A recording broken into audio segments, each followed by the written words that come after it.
शब्द दिया है प्रसन्न धी, और प्रसन्न रहना बुद्धि का विषय है, दिमाग का खेल है, माइंड डेवलप करे आप, ये विचारों का खेल है। नकारात्मक विचार को कभी नजदीक आने भी नहीं देंगे, सकारात्मक रहो कभी नहीं।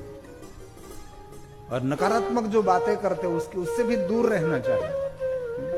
हताशा निराशा से भरा हुआ जो मनुष्य है उससे दूर रहो।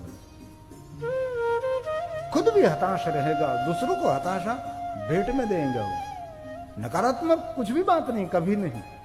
सही होना, अच्छा होना है, શ્રેષ્ઠ होना है।